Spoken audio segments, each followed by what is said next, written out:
남자의 외모의 완성은 머리카락입니다. 오늘은 간단히 탈모를 숨길 수 있는 팁과 노하우를 소개합니다.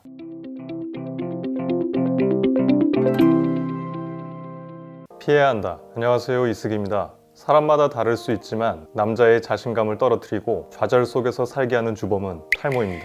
브루스 윌리스나 구준엽이 아닌 이상 대머리라서 외모력이 상승하는 경우는 거의 찾기 힘듭니다. 외모의 완성은 머리카락입니다. 머리빨이라는 소리가 괜히 나오는 것이 아닙니다. 최근에는 모발 이식 기술의 발달로 절개나 비절개 이식 수술을 통한 탈모 치료를 고려하는 분들이 많을 겁니다. 모발 이식은 탈모인 모두가 인정하는 최고의 방법입니다. 하지만 직장인의 입장에서 수술을 하기 위한 시간을 내기가 그리 녹록치 않습니다. 많이 싸졌다고는 하지만 금액도 부담입니다. 여러모로 쉽게 선택하기 힘듭니다. 오늘은 9년차 직장인이자 탈모인인 제가 간단히 탈모를 숨길 수 있는 팁과 치료 노하우를 소개합니다. 탈모로 고통받고 있거나 M자 이마 등을 가진 직장인에게 도움이 되었으면 합니다.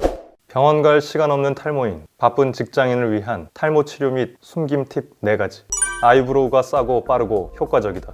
당신이 탈모가 이제 시작되는 것 같거나 M자형 탈모같이 빠진 부분이 명확하거나 이마 라인이 조금씩 올라간다 싶으면 일단 두피에 색칠부터 하고 보는 것이 좋습니다. 머리에 빈 곳을 가려주는 흑채나 헤어 쿠션, 스프레이 같은 제품이 많이 나와 있습니다만 가루가 떨어지거나 옷을 갈아입거나 할 때 묻어버리는 불편함 등이 있습니다. 가격도 만원 이상 10만원 이하일 테니 첫 구매치곤 부담이 됩니다. 출근도 해야 하는데 생각보다 사용에 시간이 오래 걸려 하기도 귀찮습니다. 제가 추천하는 것은 여성이 사용하는 아이브로우입니다. 오토 타입으로 사용도 간편하며 다이소에 가면 1000원 정도면 살 수 있어 금액 부담이 없습니다. 탈모인 입장에서 여성이 많은 뷰티샵에 가지 않아도 되니 자신감 넘치고 당당한 구매가 가능합니다.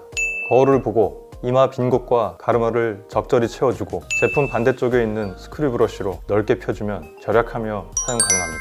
탈모 면적에 따라 제품 한 개당 2주에서 3주 사용할 수 있습니다. 중요한 것은 사용할 때 이마 라인을 너무 내리지 않는 선에서 칠해주는 것입니다. 욕심내서 라인을 내리면 누가 봐도 칠한 것이 보이니 들켰을 때 부끄러울 수 있습니다. 또한 너무 빽빽하게 채우면 DIY나 박세로이 같이 될 수 있으니 주의가 필요합니다. 단, 아이브로우는 두피에 빈 곳이 많고 전방위적으로 탈모가 심각할 경우 사용하기 적합하지 않습니다. 이때는 그냥 가발을 착용하는 것이 낫습니다. 짧게 자른다고 못 가리는 것 아니다. 머리를 기르는 것은 탈모 부분을 감추는 것에 도움이 되나 짧은 머리를 한다고 해서 탈모를 가릴 수 없는 것은 아닙니다. 중요한 것은 탈모가 된 부분을 다른 쪽 머리카락의 끝부분으로 채운다는 개념입니다. 만약 당신이 M자 이마라고 가정할 때 양옆쪽이나 위쪽의 머리카락을 가져와 빈 곳을 머리카락 끝으로 채우면 마치 모낭에서 머리카락이 자란 것처럼 착각하게 할 수 있습니다. 그리고 남아있는 앞머리를 반대쪽 사선으로 내려주면서 라인을 맞춰주면 자연스럽습니다. 사이먼 도미닉이나 기타 연예인의 예전 헤어스타일을 참고하면 됩니다. 그리고 가르마 방향을 결정할 때 덜 빠진 쪽과 많이 빠진 쪽을 구분해 한쪽을 포기하는 것이 도움이 됩니다. 만약 좌측이 좀 더 빠져 있다면 그나마 봐줄 만한 오른쪽의 가르마를 타고 7:3 비율로 만드는 것이 자신감 상승에 좋습니다.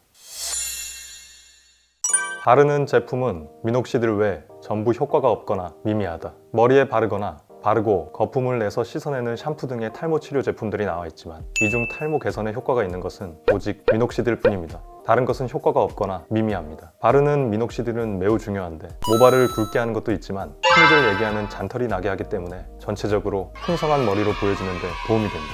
이마 라인에 깨알같이 난 잔털 위에 아이브로우를 칠해주면 매우 자연스럽습니다. 시중에 나와 있는 탈모 관련 샴푸는 세정에 집중된 제품이며 식약처에서 인증한 탈모 증상 완화 기능성 샴푸를 사용한다면 아무 제품이나 사용해도 별 차이 없습니다. 물론 효과가 드라마틱하진 않습니다. 탈모에 효과가 있다는 린스나 트리트먼트도 마찬가지로 효과가 없거나 미미하며 다량의 유분이 머리카락을 처지게 해 수치 없어 보이게 하니 남자는 사용하지 않는 것이 좋습니다. 탈모인은 부드러운 머릿결이란 소리보다 뻣뻣한 개털이란 소리를 듣는 것이 훨씬 낫습니다. 중요한 것은 아침 저녁으로 2번 씻어 과한 기름이 모낭을 막지 않게 하는 것입니다. 그리고 왁스나 젤 같은 헤어 스타일링 제품은 사용하지 않는 것이 좋습니다. 찌꺼기가 두피에 남아 트러블을 일으키고 탈모 증상을 악화시킬 수 있으며 잘 씻겨지지 않아 서로 달라붙은 머리카락이 뽑히기라도 하면 눈물 날 수 있으니 참고 바랍니다. 먹는 약은 오직 프로페시아 종류만 효과가 있다. 시중에 나와 있는 탈모 영양제나 보조제 등은 샴푸와 마찬가지로 거의 쓸모가 없습니다. 먹는 약은 오로지 프로페시아 종류, 피나스테리드 제품군만이 효과를 볼 수 있습니다. 단, 프로페시아 종류의 먹는 약은 피부과 등 의사의 처방전이 있어야 살 수 있고 가격 또한 비싸 구입하기가 망설여질 것입니다. 처방전을 싸게 내주는 보라무연 등 몇몇 곳이 있지만 회사에 다니는 직장인의 경우 해당 장소까지 가기가 힘들 수 있을 것입니다. 이때는 시간을 내서 회사 근처 피부과를 찾아가고 진료를 받기 전 여기는 처방전을 몇 개월까지 주시나요? 라고 물어보고 들어가십시오. 만약 길게 주는 곳을 찾았다면 처방전만 받은 뒤 탈모인의 성지인 종로 5가 보령약국으로 가서 해당 약을 구매하는 것이 이득입니다.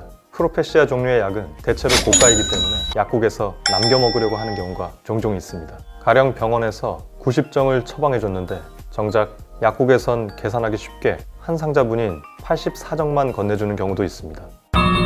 가격도 지점마다 천차만별입니다. 만약 먼 지방에 살고 있다면 교통비를 계산해 이득이 되는 곳에서 구매하는 것을 추천합니다. 저희 채널 해피엔딩은 직장과 관련하여 다양한 제보를 받고 있습니다. 속에 담아두고 말하지 못했던 사연이 있다면 언제든 저희 채널 해피엔딩으로 보내주시길 바랍니다. 채택되신 분께는 소정의 상품을 드리고 있습니다. 많은 참여 부탁드립니다. 이번 영상이 도움이 되셨다면 구독, 좋아요, 알림 부탁드립니다. 감사합니다.